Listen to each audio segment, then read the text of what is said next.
నమస్తే. నమస్తే. మనం ఎంత ఉన్నత స్థానానికి వెళ్ళినా, ఎంత పెద్దవాళ్ళమైనా యూనివర్స్, దేవుడు సాధారణంగా మనం నమ్ముతూ ఉంటాం. ఏది ఏమైనా సన్నా దేవుడి కన్నా తక్కువగానే ప్రతి మనిషి తనను తాను చూసుకుంటాడు. ఇది ఏది చేసినా దేవుడే చేశాడు. అది ఏ దేవుడైనా సరే ఎవరి నమ్మకాలు అలా ఉంటాయి. బట్ ఢిల్లీలో జరిగిన ఒక సంఘటన మాత్రం చాలా మందిని ఇబ్బంది పెడుతుందని వింటున్నాం. మోదీ అంటే దేవుడి గెటప్‌లో మోదీ గారి నుంచి మోదీ చాలీసాను కూడా రిలీజ్ చేశారు ట్రాన్స్‌జెండర్స్. మొన్నటికి మొన్న మనం మాట్లాడుకున్నాం. బీహార్‌లో 112 కోట్లతో మోదీకి ఆలయం కట్టడం చూసాం. బట్ ఇది మరీ కాస్త శృతి మించిందా? మోదీ చాలీసా అంటూ రావడం, దేవుళ్ళలాగా పూజించడం. దీన్నెక్కడ ఎవరు ఖండించిన దాఖలాలు కూడా కనిపించట్లేదు. ఏమంటారు? ఈ విషయాలు కొంచెం కలవరపాటునే గురి చేస్తున్నాయి. ఈ మధ్య కాలంలో వస్తున్న ఈ పోకడలు ఏవైతే ఉన్నాయో, అసలు ఇంకొకళ్ళైతే ఇంకొంచెం ముందుకెళ్ళి ఏమన్నారంటే, ఇప్పుడు ఇంకో కొత్త మతం పుట్టింది భారతదేశంలో, అది మోడీయిజం, దేవుడు మోడీ అని చెప్పి పెట్టారు. అంటే ఇలా అనడానికి కారణాలు ఏంటి అంటే, మొన్న బీహార్లో వాళ్ళు గుడి కడతామని చెప్పారు. ఎవరు? ట్రాన్స్జెండర్స్. ఆ ట్రాన్స్జెండర్స్ యొక్క సంక్షేమ నిధి నుంచి డబ్బులు తీసి మరీ మేము గుడి కడతాము అని చెప్పి వాళ్ళు అన్నారు. దానికోసం 5 ఎకరాల భూమిని కూడా ఆ రాష్ట్ర ప్రభుత్వం కేటాయిస్తుంది అని చెప్పారు. ఇలా వచ్చినప్పుడు పిఎంఓ చేయాల్సిన పని ఏంటి? ఖండించాలి కదా. ప్రైమ్ మినిస్టర్ ఆఫీస్ నుంచి ఇట్లాంటివి కరెక్ట్ కాదు, ఇలాంటివి వద్దు, ఇలాంటివి మంచిది కాదు, సరి అయిన సంకేతాలు సమాజంలోకి వెళ్ళవు అనే ఉద్దేశంతో అసలు వ్యక్తి పూజ కరెక్ట్ కాదు అనేది చెప్పాల్సిన అవసరం పిఎంఓకు ఉంది. ప్రధానమంత్రి కార్యాలయం నుంచి ఈ మాదిరి ప్రకటన రావాలి. కానీ దీన్ని ఎవరు వచ్చేలా చేయాలి అంటే, ఈ వార్తలు ప్రధానమంత్రికి తెలియవు అనుకోవడానికి లేదు. ఆయన అసలు ఎప్పుడు అర్ధరాత్రే వీడియోలు చేసి పెట్టాయన 24 గంటలు సోషల్ మీడియాలోనే ఉంటారు. పోనీ ఆయన ఉండకపోయినా ఆయన పిఏలో ఎవరో ఒకళ్ళు ఇట్లా వచ్చిందండి వార్త అని చెప్తారు. మరి అలాంటప్పుడు ఆయన ఎందుకు ఖండించలేదు అసలు ఆ వార్తని? ఇది గాలి వార్త, ఆయన ఖండించక్కర్లా, పిఎంఓ ఆఫీస్ ఖండిస్తే సరిపోతుంది. అంటే ఆయనకు కూడా ఎక్కడో వ్యక్తి పూజ ఇష్టంగా ఉంది. ఆయనకి చాలా కీర్తి కండూతి పెరిగిపోయింది. ఆ కీర్తి దురద అంటారు చూడు, కండూతి అంటే దురద, అదేదో పెరిగిపోయింది. అందుకే గుజరాత్లో అహ్మదాబాద్లో క్రికెట్ స్టేడియాన్ని ఆధునీకరించి పటేల్ మా ఆరాధ్య దైవం అని చెప్పుకునే పటేల్ పేరు కూడా తీసేసి మోడీ స్టేడియంగా మార్చుకున్నారు. ఇట్లా ఇవన్నీ చూశాక ఏమనిపిస్తుందంటే, కొంతమందికి ఈయనకి ఎలాగో కీర్తి కండుతుంది కదా, ఈయన దృష్టిలో పడాలి అంటే మనం అసలు దీనికి ఇట్లాంటి వాటికి సంబంధించి మనం ఏదో ఒకటి చేయాల్సిందే, చేస్తేనే ఆయన దృష్టిలో మనం మంచిగా ఉంటాము అని అనుకోవడం ఒకటి కారణం. రెండోది, అసలు మోడీకి సంబంధించిన వ్యక్తులే ఇవన్నీ చేయిస్తున్నారా?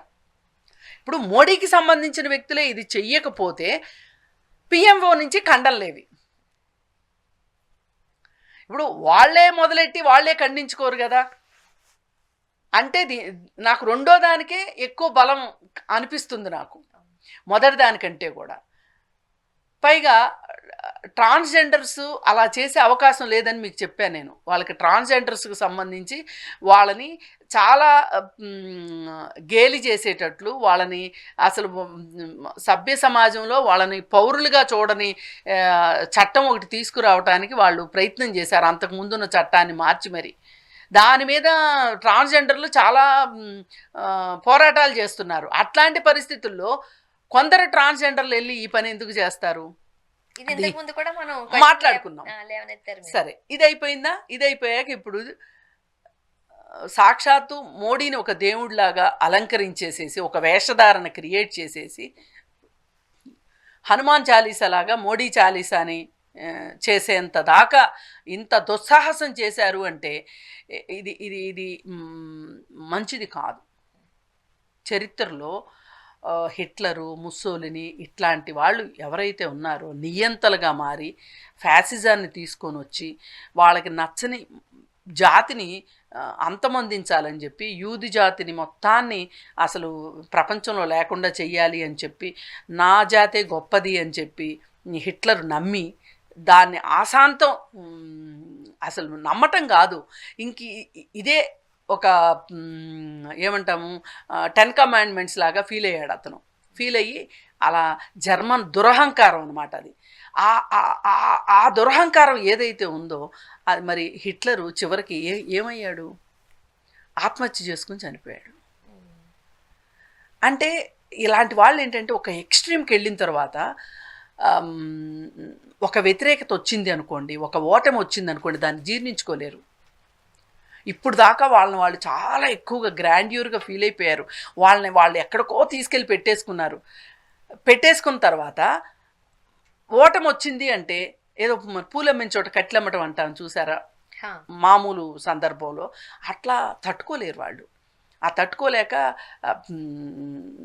వాళ్ళు చచ్చిపోవడానికి కూడా సిద్ధమైపోతారు. ఆఖరికి తన పెంపుడు కుక్కను కూడా చంపేశాడు హిట్లరు. నా మీద కక్షను నా కుక్క మీద తీర్చుకుంటారేమోనని చెప్పి. ఇలా ఏ రకంగా చూసినా ప్రపంచంలో ఒక వ్యక్తి పూజ ఉండటం కానీ వ్యక్తివాదం కానీ ఏ రోజు ఎక్కువ కాలం బతికి బట్టగట్టదు. అందుకని పిచ్చి పీక్స్కి వెళ్ళింది. ఎప్పుడు వెళ్ళింది అంటే మొన్న జంతర్ మంతర్లో జరిగిన దానికి కౌంటర్గా వీళ్ళు ఎక్కువ చేస్తున్నారు. ఈ జంతర్ మంతర్ జరిగిన తర్వాత ఈ 2 సంఘటనలు జరిగినాయి, కావాలంటే చూడండి. అంతకుముందు ఆయన పేరు మార్చుకున్నాడు. ఇది జరిగి దాదాపు 4-5 ఏళ్ళు అయింది. ఏది మోడీ స్టేడియం పేరు మార్చడం, పటేల్ పేరు తీసేసి తన పేరు పెట్టుకోవటం అనేది. అప్పట్లో ఆయన మేకప్కి సంబంధించి, ఆయన డ్రెస్సింగ్కి సంబంధించి, ఆయన కాస్ట్యూమ్స్కి సంబంధించి రకరకాల కథనాలు. అంటే నేను పాడిందే పాట పాస్పల్లి దాస అన్నట్లు నేను పద్దాక మేకప్, బట్టలు, కళ్ళజోళ్ళు, పెన్నులు, ఆయన వేసుకునే బూట్లు, ఆయన హెయిర్ డ్రెస్సరు, అవన్నీ నేను చెప్పాలని అనుకోవట్లా. ఎందుకంటే ఆల్రెడీ అందరికీ తెలుసు ఈ సంగతి, కొత్త ఏమీ లేదు దీనికి సంబంధించి. ఇప్పుడు కొత్తగా వస్తున్న పోకళ్ళు ఏంటి అంటే మరీ శృతి మించి రాగాని పడుతుంది. ఇది మట్టుకు కరెక్ట్ కాదు. ఇంత వ్యక్తి పూజ అసలు కరెక్ట్ కాదు. అందులో పైగా మన దేశానికి సంబంధించి ఇంతటి వ్యక్తి పూజలు ఏమాత్రం కరెక్ట్ కాదు. మతం పరంగానే మనం చూద్దామండి. ఇప్పుడు సనాతన ధర్మం ప్రకారమే చూద్దాము. ఏదేమైనా దేవుడు కదా, దేవుడు కిందే కదా మనిషి ఉండేది. మత విధానాలు ఒప్పుకుంటాయా అలాగా? అలా దేవుడిగా తనను తాను కీర్తించుకోవడం, అసలు ఎందుకండి పూజలు ఇప్పుడు పుట్టపర్తి సాయిబాబా ఉన్నారు, అలాగే ఇంకొకరిని ఎవరిని 11 అక్కడ దాకా ఎందుకు గౌతమ్ బుద్ధుణ్ణి 11వ అవతారంగా మార్చేశారు. ఆయన మామూలు మనిషి, ఆయన ఒక రాజకుటుంబంలో పుట్టిన మనిషే.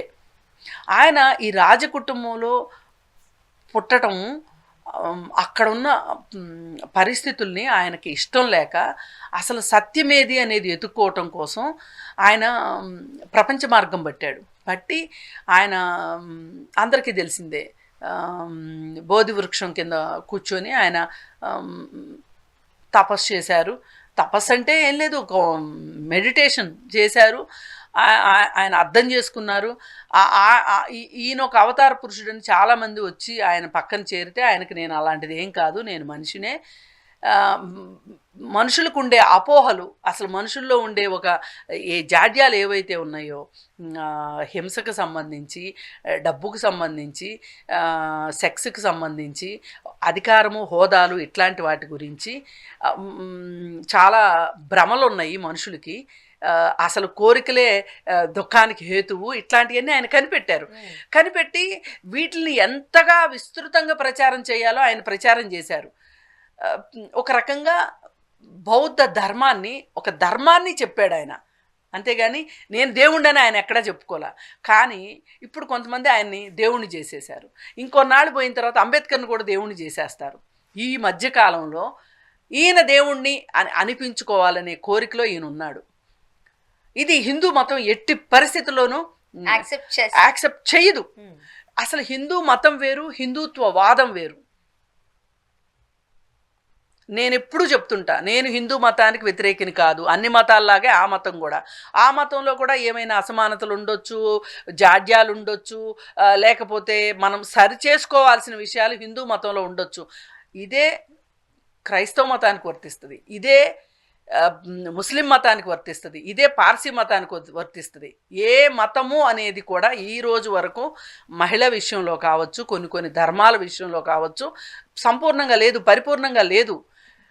అయితే అలాంటప్పుడు అందుకని నేను అన్ని మతాల్లానే చూస్తాను హిందూ మతాన్ని కూడా.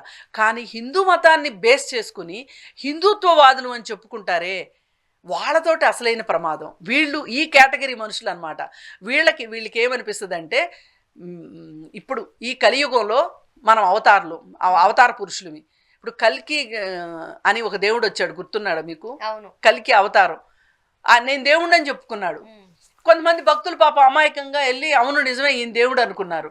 కానీ ఆ తర్వాత ఆ దేవుడు ఎక్కడ తేలాడు? చివరికి వెళ్ళి ఆశ్రమాలు, పొలాలు అవన్నీ సంపాదించుకోవటంతో జగ్గి వాసుదేవు.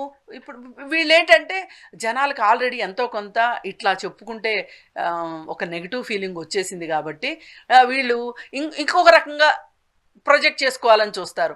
వీళ్ళందరి ఉద్దేశం ఒకటే, మేము ఈ మామూలు మనుషుల కంటే కూడా మేము భిన్నము అని. భిన్నం అనుకుని ముక్కు మూసుకొని తపస్సు చేసుకుంటేనో నలుగురికి జ్ఞానబోధ చేస్తేనో పర్వాలేదు, కానీ వీళ్ళకి ఆస్తులు కావాలి కదా, ఈ ఆశ్రమాలు కట్టాలి కదా, ఈ ఆశ్రమాలకు వచ్చే అమ్మాయిలు వీళ్ళకి కావాలి కదా. అక్కడ ఇబ్బంది. ఇప్పుడు జగ్గి వాసుదేవు మెడిటేషన్ చెప్పాడు అనుకోండి, లేదు ప్రబోధాలు ఏమన్నా చెప్పాడు అనుకోండి, ఎవరు కాదంటారు? ఓ మంచి చెప్తుంటే ఇప్పుడు మనం చేసేది ఏంటండి, సమాజంలో జరిగేదాన్ని మనం ప్రజెంట్ చేస్తున్నాం. కానీ అసలు ఒక్కొక్కసారి అనుకోకుండా రేపొద్దున పేపర్లో వచ్చేది వాళ్ళు మనం మాట్లాడుకుని ఉండొచ్చు, అనుకోకుండా జరుగుతుంది. అట్లా అయినంత మాత్రాన్ని మనం జ్ఞానులు అండి, పరిపూర్ణ జ్ఞానులువా? కాదు, కోఇన్సిడెన్స్. ఈ జ్ఞానము ఉండాలి ఎవరికైనా సరే. ఆ జ్ఞానము ఆయన్ని కొలిచే వాళ్ళకి లేదు, కొలిపించుకునే వాళ్ళకి కూడా లేదు. ఇది గనక మారకపోతే చాలా ప్రమాదం దేశానికి. థ్యాంక్ యూ అండి. Thank you.